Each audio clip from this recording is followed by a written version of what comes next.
చంద్రబాబు నాయుడు గారు బయటిచ్చినట్టు ఎక్కడన్నా ఏ చట్టంలోనన్నా కానీ ఏ ట్రాన్స్కోవాలి కానీ చెప్పారండి. ఆ పాపం అంతా కూడా తీసుకొచ్చి అమరావతి రాజధాని అన్నారు. ఎక్కడ వేసిన గొంగలు అక్కడే ఉంది. మరి ఏం జగన్మోహన్ రెడ్డి అంత చేశాడు అంత దోసుకున్నాడు, అది ప్రతిదీ స్కామ్ అన్నారు. ఇంత మటుకు ఒక ఎఫ్ఐఆర్ అట్లా ఎవరో పాపం బకరాలు. రేవు దాటే వరకు వాడ మల్లయ్య, వాడ దాటిన తర్వాత బోడి మల్లయ్య. అధికారులు శాంక్షన్ చేపట్టే వచ్చినాయి. అలాంటి అధికారుల మీద చర్యలు తీసుకునే దమ్ము మీకుందా? విమర్శలు చేయడానికి నోరన్నా ఉండొద్దండి. ఆయన అడగండి. 175 వస్తాయన్నారు కదా. 1750 కోట్ల ముడుపులు తీసుకున్నాడు మాజీ ముఖ్యమంత్రి అని చెప్పిన తర్వాత వీళ్ళు ఎందుకు ఒక ఎంక్వైరీ ఇలా బెల్ట్ షాప్ ఉంటే బెల్ట్ తీస్తా అన్నారు. మరి మీరు బెల్ట్ ఇప్పుడు బేరాలు పెట్టున్నారు కదా, డబ్బులు తీసుకుని కొంతమందికి ఇవ్వట్లేదా మీరు? తెలుగు రాష్ట్రాల్లోనే పెద్ద బ్రహ్మాండంగా కట్టావే. మరి అమిత్ షా అంబేద్కర్ని అవమానిస్తే 3 ముక్కల మాట. మీరు ఐకమత్యంగా ఉంటారని ప్రజలు కూడా అనుమానం వస్తుంది. ఎందుకంటే చంద్రబాబు నాయుడు మీటింగ్లో ఉంటేనే ప్రజలు తిరగబడతారని పవన్ కళ్యాణ్ అంటారు. చంద్రబాబు నాయుడు గారైనా సరే, పవన్ కళ్యాణ్ గారైనా సరే, స్థానిక ప్రజానిక అవసరం.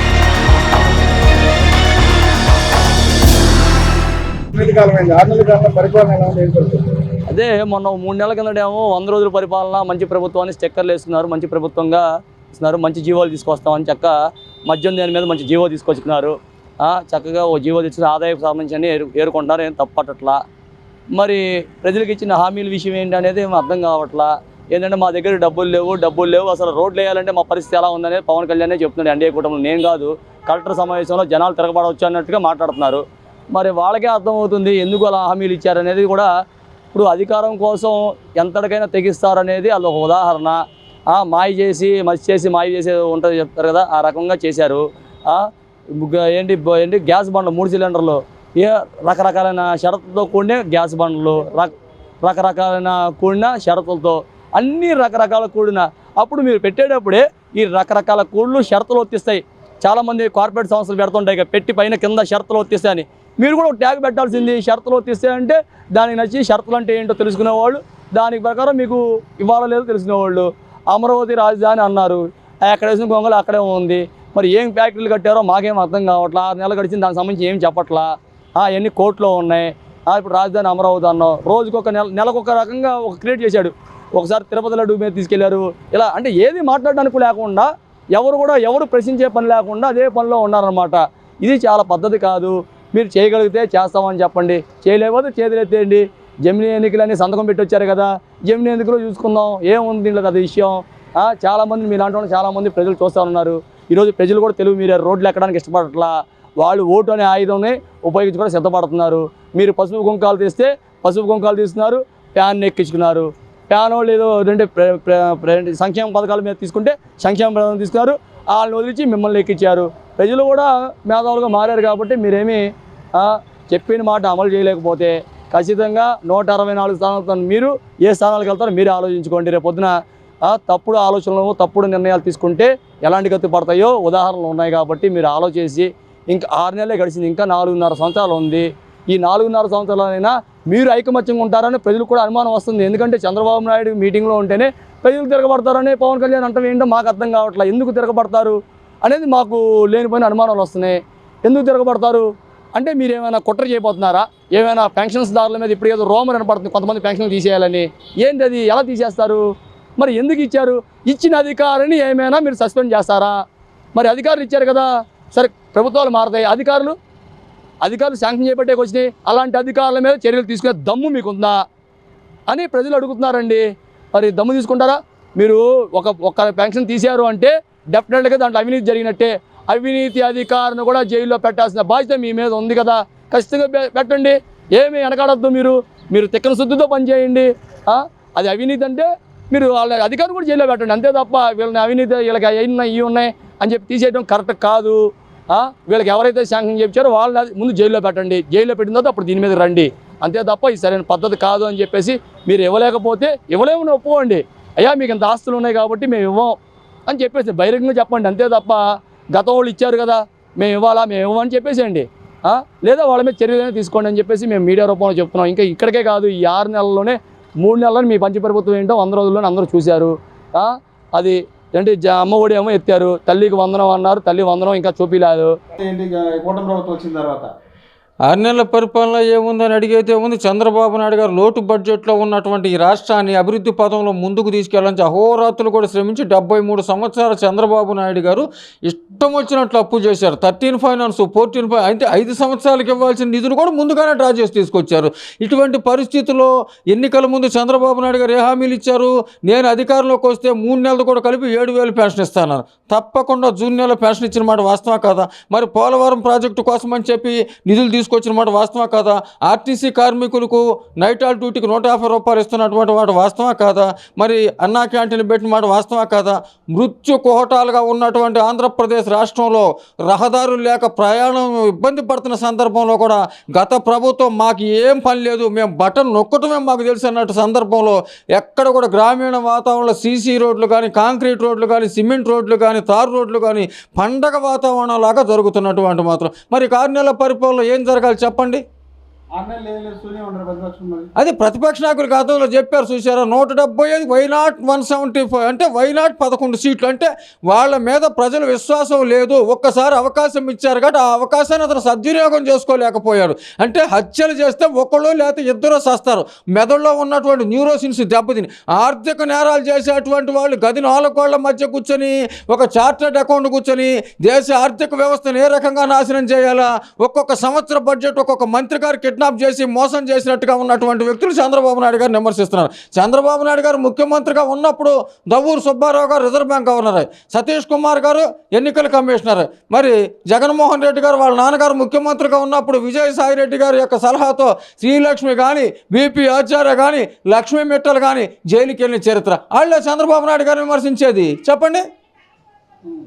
కరెంట్ ఛార్జీలు పెంచారు, పేదవారిని అడ్డు ఇచ్చారు. కరెంటు ఛార్జీలు చంద్రబాబు నాయుడు గారు పెంచాల. నాలెడ్జీ లేనటువంటి మా ఇంట్లో మాట్లాడు గతం ఇష్టం వచ్చినట్టు అవగాహన లేనటువంటి ముఖ్యమంత్రి చేసినటువంటి తప్పిదం ఇవాళ ఆ ప్రభుత్వం పరిపాలన దీని మీద పడింది. చంద్రబాబు నాయుడు గారు పెంచినట్టు ఎక్కడైనా ఏ చట్టంలోనన్నా కానీ ఏ ట్రాన్స్కోవాలి కానీ చెప్పారండి. ఆ పాపం అంతా కూడా తీసుకొచ్చి ఈ ప్రభుత్వం మీద మూట కట్టి నేను ఇష్టం వచ్చినట్లు అప్పులు చేసి వెళ్ళిపోతున్నాం, ఆ పాపం మీరు అనుభవించాలని చెప్పేసి చంద్రబాబు నాయుడు గారు వచ్చిన తర్వాత కరెంట్ ట్రాన్స్ఫర్ చేసిన ఏ డిపార్ట్మెంట్ అని చెప్పారా మీకు? నిత్యావసర వస్తువులు దానిలో కొనలేకపోతున్నాము. ఏ నిత్యావసర వస్తువులు? ఒకప్పుడు ఉల్లిపాయలు కానీ టమాటా, పేదవాడు తినేటువంటి ఉల్లిపాయలు సంపన్నుడు తినే రోజుల్లో సంపన్నుడు వాళ్ళు సెల్ ఫోన్ మా నాయకుడు అది అందుబాటులో తెచ్చారు. నిత్యావసర వస్తువు ఏం అందుబాటులో లేదు నిత్యావసర వస్తువు మీరు చెప్పండి. గతంలో ఏదైనా సందర్భం వచ్చినప్పుడు ఏదైనా ఉల్లిపాయలు అంటే వరదలు కానీ ప్రకృతి విపత్తులు సంభవించినప్పుడు కొన్ని ప్రాబ్లం జరుగుతాయి. అది ఎవరైనా కామని. దానికెళ్ళి చంద్రబాబు నాయుడు గారు పౌర సరఫరాల శాఖ మంత్రి గారు వెళ్ళి దాన్ని తప్పుగా పరిగణించడానికి ఎక్కడ లేదు కదండి.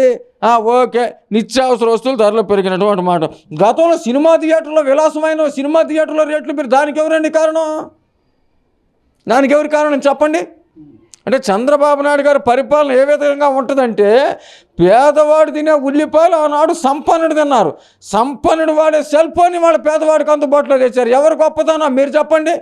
180 రోజుల్లో పట్టిసీమ ప్రాజెక్టును తీసుకొచ్చి కోస్తా జిల్లాలో పాడి పంటలకు నిలయంగా నిలిచారంటే చంద్రబాబు నాయుడు గారు గొప్పవాడా లేకపోతే విమర్శలు చేసినటువంటి వాళ్ళు గొప్పవాళ్ళ?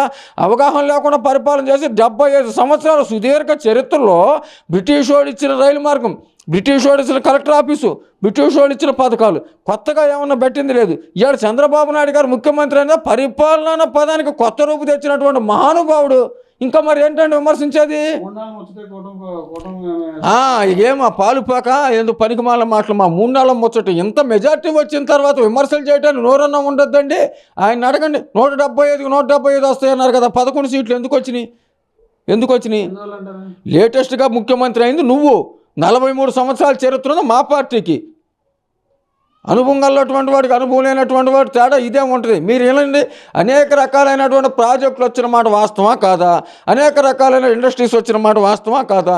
ప్రజలు సంతోషంగా ఉన్న మాట ఆర్థిక బడ్జెట్ అసలు వనరులు ఏమున్నాయండి? ఆదాయం వచ్చే మార్గం లేదు కదా ఆంధ్రప్రదేశ్లో. మీరు ఒక్కటి ఆలోచించండి.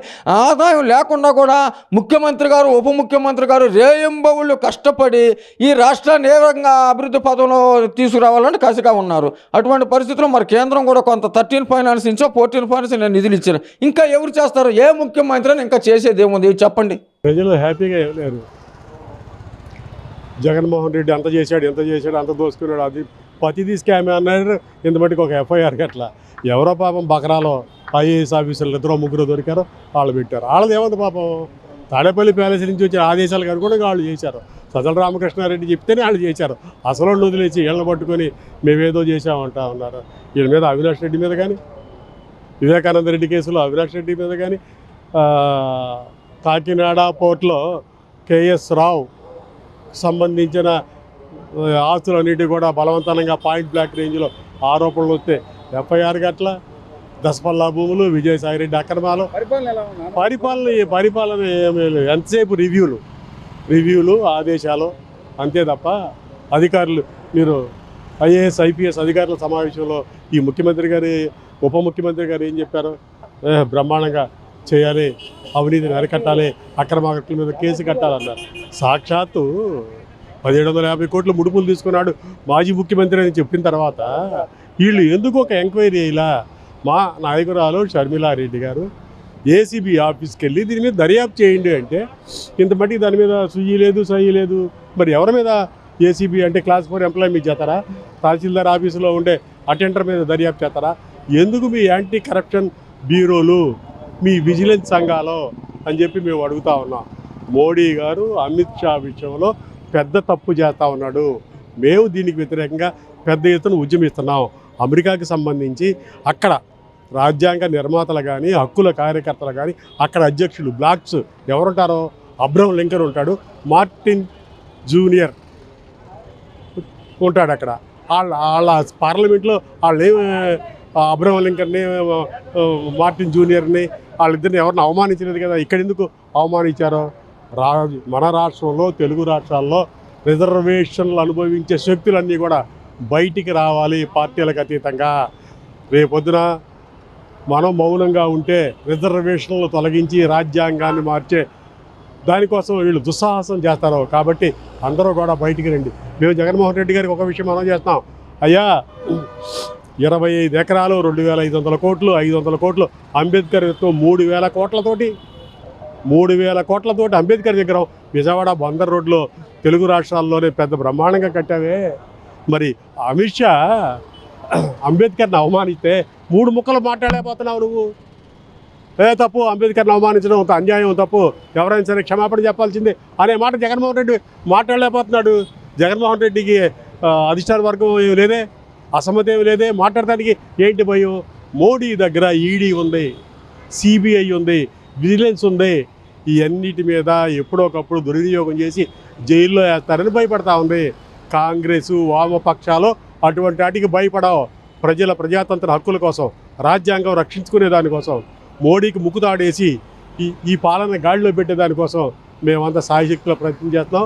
రిజర్వేషన్ వర్గాలు మాకు నైతిక మద్దతు ఇవ్వాల్సిందిగా మీ ద్వారా వాళ్ళందరికీ సవినీయంగా మనవి చేస్తూ ఉన్నాం.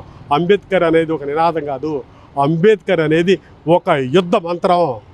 యుద్ధానికి సన్నద్ధమయ్యే వాళ్ళు జై భీమ్ ఏ విధంగా ఉంటారో ఆ విధంగా మా అందరికీ ఒక మంత్రోపదేశం, అది ఒక గాయత్రి మంత్రం. అంబేద్కర్ కాదు, బాబాసాహెబ్ అంబేద్కర్, లాంగ్ లివ్ జిందాబాద్ అంటూ ఉంటాం. ఆయన చూపించిన బాటలో ఈ దేశాన్ని ముందుకు తీసుకెళ్ళడానికి రాహుల్ గాంధీ, ఖర్గే, సోనియా, ప్రియాంక, వామపక్షాల నాయకులు అందరూ ఉండాలని, భవిష్యత్తులో రాబోయే ఉద్యమాలకి మీరందరూ మద్దతు ఇవ్వాలని సవినీయంగా మనం చేసుకుంటా ఉన్నాం. పరిపాలన ఎలా ఉంది? ఇది రేవు దాటే వరకు వాడమల్లయ్య, వాడ దాటిన తర్వాత బోడి మల్లయ్య లాగా ఉంది. ఎందుకంటే ఇక్కడ మీరు ఆ రోజు ఏమన్నారు? వాలంటీర్లని 10,000 ఇచ్చి మేము తీసుకుంటాం అన్నారు, వాళ్ళకి ఇవ్వలేదు. అలానే ఇసుక ఫ్రీ అన్నారు, ఎక్కడ ఫ్రీ వస్తుంది మీరు ఒక్కసారి ఆలోచించండి. అలానే మద్యం ఏరులై పారుతుంది. బెల్ట్ షాప్ ఉంటే బెల్ట్ తీస్తా అన్నారు, మరి మీరు బెల్ట్ ఎప్పుడు తీస్తారు? వీళ్ళు ఎప్పుడు అరికడతారు? పగలు రేయి అదే బీఆర్టీసీ రోడ్లోనే 4 ఉండే అవి చక్కగా అమ్ముకుంటున్నారు. అలానే ఈరోజు అనేక అవకతవకలు జరుగుతున్నాయి. అయినా కరెంటు బిల్లు చూస్తే మీరు ఆ రోజు ఏమన్నారు? అసలు మేము పెంచబోవము, ఏమైనా అవకాశం ఉంటే తగ్గిస్తామన్నారు. కానీ ఈరోజు true up charges, surcharge, fixed charges మీరు కూడా బాధుడుగా ఉంది. కావాలంటే మా దగ్గర బిల్లులు ఉన్నాయి, ఆధారాలు ఉన్నాయి, అన్నీ ఉన్నాయి. కానీ ఇది మార్చుకోవాలని. అలానే మన పార్లమెంటులో అమిత్ షా వ్యాఖ్యలు చాలా బాధాకరమైనవి.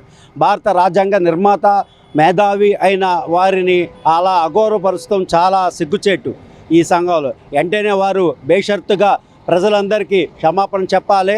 అలానే వారిని క్యాబినెట్ను కూడా బర్తరఫ్ చేయాలని మా డిమాండ్. అబ్బో కరెంట్ బిల్లు గురించి చెప్పాలంటే ఇక బాధుడే హిమా కొట్టారు వీళ్ళు. నిజంగా వీళ్ళు ఇలా పరిస్థితి వస్తే నిజంగా ప్రజల మీద ప్రేమ ఉందనుకున్నాం. ఈ విజయవాడ నగరంలో 64 డివిజన్లో 32 డివిజన్లు నేటికి నిండిపోయి 15 రోజుల పాటు ఎవడి పనులు లేక ఎల్లాడిపోతుంటే వాళ్ళని కూడా వదిలిపెట్టలా ఈ కరెంటు బిల్లుల పేరుతో. ఏమి డోకా లేకుండా తడిచి మోపుడు వేసాడుగా కరెంటు బిల్లు ప్రజలకే వేసారు. అక్కడేదో అవినీతి జరిగినారు. అవినీతి జరిగితే మీరు వాళ్ళు చూసుకోండి, భారం మీరు భరాయించండి, అంతే తప్ప ప్రజల మీద ఏ రకంగా వేస్తారు. గతంలో మీరు ఏ రకంగా బాధుడు అని పేరుతో ప్రజల్లోకి వచ్చారు. అప్పుడు మీకు అనిపించలేదా రేపొద్దున మేము అధికారంలో కూర్చుంటే మేము కూడా ఈ జీవోలను కంటిన్యూ చేస్తామని మీకు అనిపించలేదా? మరి అప్పుడు ఏమన్నారు, ప్రజల మీద భారం పడనేమన్నారు కదా. మరి ఇవేమైంది? ఈరోజు సీట్లో కూర్చునే వాటికే మీకు ప్రజలు గుర్తుకు రావట్లేదా? సంక్షేమం ఏమి పక్కన పెట్టేసి మాకెందుకు, మేము నడిపియాలి, ప్రభుత్వం నడిపియాలి, అలాగే నడిపియాలి, ప్రజలకి ఇలా ఇవ్వాలి, 100 రెట్లు లాగేసేయాలి. ఏమి పద్ధతులు? 99కే ముందు ఎవడైనా అడిగాడు నేను 99కి 100 రూపాయలు ముందు మనీ మేమేం అడగట్లేదు కదా. 99 రూపాయలకే ఆడెవడ బట్టల కొట్లోడును ఈ కొట్లోడు పెట్టుకుంటాడు 99 బ్రాండెడ్ లాగా 99కే వస్తువు వస్తుందని క్వాలిటీ అని. ఏమి ఇది 99 రూపాయలు? ఏం ఆలోచిస్తున్నారు మీరు? ఏం అర్థం కావట్లేదు. మీరు మద్యం వల్ల బతుకుతాం అంటే బతుకుతాం అని చెప్పుకోండి, తప్పేం లేదు. దానికి 99 రూపాయలు ఉంది. గత ఆయన ముట్టుకుంటే షాక్ కొట్టుద్ది అన్నాడు. మీరు ఎవరైనా సరే తాగవచ్చు చెచ్చలుడిగా అంటున్నారు, మీ ఇష్టం అంటారు. ఎవడు తాగడానికి తాగేవాడు తాగుతాను ఉంటాడు, ఏం రోగలేదు. నువ్వు ఎంత రేటు పెట్టినా తాగారు తాగుతాను ఉంటారు, ఏం దాంట్లో రోగలేదు. కానీ ప్రజల మీద భారం వేయడం అనేది సరైన పద్ధతులు కాదు. సంక్షేమం పేరుతో మీరు పథకాలు ఇస్తామన్నారు, ఆ పథకాలను అమలు చేసే పేరులతో ప్రజలను ఇబ్బంది పెడతాం అనేది సరైన పద్ధతి కాదు. ఇప్పటికే రోడ్ల మీద మనం చూస్తుంటే విజయవాడ నగరం లాంటి రోడ్ల మీదే ఈ రోడ్డు మీద బతికే పరిస్థితి లేకుండా చేస్తారు. ఇక్కడ ఇదే ప్రాంతంలో 15-20 కొట్లు బతికేవి ఇదే ప్రాంతంలో. ఈరోజు ఒక్క కొట్టు కూడా లేనివ్వకుండా తీసి స్థానిక ఎమ్మెల్యేల అండదండలతో రేపొద్దున భవిష్యత్తులో ఇక్కడ ఈ ప్రాంతంలో ఉన్న వాళ్ళకి 40,000, 50,000, 1,00,000, 2,00,000 రూపాయలు డిమాండ్ చేసి స్థానిక కార్పొరేటర్లు పెట్టిస్తారంట. ఏమిటి ఇది అంటే మేము 5 ఏళ్ళు మేము అధికారం లేవని. చాలా ఘోరమైన పరిస్థితుల్లో ఉంది విజయవాడ కాదు రాష్ట్రమే. ఈ యొక్క పాలన ఎన్డీఏ కూటమి పాలన చాలా ఘోరంగా ఉంది. స్థానిక చిన్నపాటి ప్రజలు ఎవరు బతికే పరిస్థితుల్లో లేరు. పట్టుకూటు కోసం రోడ్ల మీద బతికేవాళ్ళు కూడా ఈ ప్రభుత్వంలో బతికే పరిస్థితి లేదు. ఖచ్చితంగా చాలా ఇబ్బంది పడుతున్నారు. మీరు ఏదో ఇబ్బంది పెడుతున్నాం అనుకుంటున్నారేమో, కానీ ఆ ఇబ్బంది ఎలా ఉంటుందో తర్వాత మీకు చూపిస్తాం. దోగా లేదని చెప్పేసి మీడియా రూపంలో మీకు తెలియజేస్తాం. చంద్రబాబు నాయుడు గారైనా సరే, పవన్ కళ్యాణ్ గారైనా సరే, స్థానిక ప్రజానిక అవసరాలు ఏంటో చూసుకోండి. రోడ్ల మీద బతికే వాళ్ళ మీద మీకు నాకు అర్థం కావటం. కొత్త జీవోలు తీసుకొచ్చి రోడ్ల మీద బతికే వాళ్ళని టౌన్ ప్లానింగ్ పేరుతో అభివృద్ధి పేరుతో ఎత్తేస్తున్నారు. ఎత్తేటప్పుడు చట్టం ఏం చెప్తుందో తెలుసా మీకు? కనీసం చట్టాలు ఉన్నారు కదా, చట్టం ఏం చెప్తుంది?